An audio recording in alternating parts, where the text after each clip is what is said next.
ನಾನು ದಾಸರಳ್ಳಿ ವಿಧಾನಸಭಾ ಕ್ಷೇತ್ರದ ಶಾಸಕ. ನನ್ನ ಹೆಸರು ಎಸ್ ಮುನ್ರಾಜು ಅಂತ.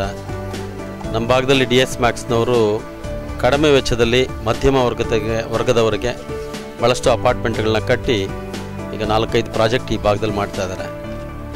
ಪೊಲೀಸ್ನವ್ರಿಗೆ ಆಗಿ ಒಂದು ಚೌಕಿ ಬೇಕು ಅಂತೇಳಿ ನಮ್ಮ ಸೋಲ್ದೇನಹಳ್ಳಿ ಲಿಮಿಟ್ಸಲ್ಲಿ ನಾವು DS ಮ್ಯಾಕ್ಸ್ನ ಡೈರೆಕ್ಟರ್ ಆದಂಥ ದಯಾನಂದರವ್ರನ್ನ ರಿಕ್ವೆಸ್ಟ್ ಮಾಡಿದಾಗ ಅವರು ಭಾಳ ಸ್ವಚ್ಛವಾಗಿ ಚೆನ್ನಾಗಿ ವ್ಯವಸ್ಥಿತವಾಗಿ ಇವತ್ತು ಪೊಲೀಸ್ ಚೌಕಿನ ಮಾಡಿಕೊಟ್ಟಿದ್ದಾರೆ. ಇದರ ಉದ್ಘಾಟನೆಯನ್ನು ನಮ್ಮ ಬೆಂಗಳೂರು ಉತ್ತರ ವಲಯದ DCP ಅವರಾದಂಥ ಸಂದೀಪ್ ಪಾಟೀಲ್ರವರು ಇವತ್ತು ಉದ್ಘಾಟನೆ ಮಾಡಿದ್ದಾರೆ. ಇವತ್ತಿಂದ ಇದನ್ನು ಪೊಲೀಸ್ ಇಲಾಖೆಗೆ ಹಸ್ತಾಂತರ ಮಾಡಿ ಅವರ ಉಪಯೋಗಕ್ಕೆ ಬಿಟ್ಟುಕೊಟ್ಟಿದ್ದೇವೆ.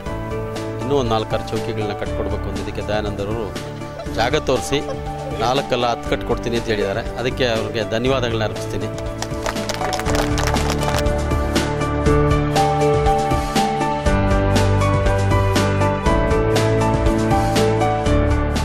ನಾನು DCP ನಾರ್ತ್ ಸಂದೀಪ್ ಪಾಟೀಲ್. ಇವತ್ತು ಸೋಲ್ದೇವನಹಳ್ಳಿ ಪೊಲೀಸ್ ಸ್ಟೇಷನ್ ವ್ಯಾಪ್ತಿಯಲ್ಲಿ DS ಮ್ಯಾಕ್ಸ್ರವರು ಜನಸ್ನೇಹಿ ಪೊಲೀಸ್ ಚೌಕಿಯನ್ನು ಏನು ಇಲ್ಲಿ ನಿರ್ಮಾಣ ಮಾಡಿದ್ದಾರೆ. ಗಸ್ತಲ್ಲಿದ್ದಾಗ 15-20 ನಿಮಿಷ ಅಟ್ಲೀಸ್ಟ್ ಎಲ್ಲಾದರೂ ರೆಸ್ಟ್ ಮಾಡೋಕ್ಕೆ ಈ ರೀತಿ ಜನಸ್ನೇಹಿ ಪೊಲೀಸ್ ಚೌಕಿ ಮಾಡಿದ್ರೆ ಅವ್ರಿಗೂ ಕೂಡ ಭಾಳ ಒಂದು ರೆಸ್ಟ್ ಸಿಗೋಕ್ಕೆ ಅವಕಾಶ ಸಿಗುತ್ತಂತ. ಸೊ ಇಂಥ ಒಂದು ಒಳ್ಳೆಯ ಕೆಲಸಕ್ಕೆ DS ಡೆವಲಪರ್ಸ್ ಏನು ಮುಂದೆ ಬಂದು ನಮಗೆ ಸಹಕಾರ ಕೊಟ್ಟಿದೆ. ಅವರಿಗೆ ನಾನು ವೈಯಕ್ತಿಕವಾಗಿ ಹಾಗೂ ನಮ್ಮ ಡಿಪಾರ್ಟ್ಮೆಂಟ್ ವತಿಯಿಂದ ಧನ್ಯವಾದ ಹೇಳೋಕ್ಕೆ ಇಷ್ಟಪಡ್ತೀನಿ.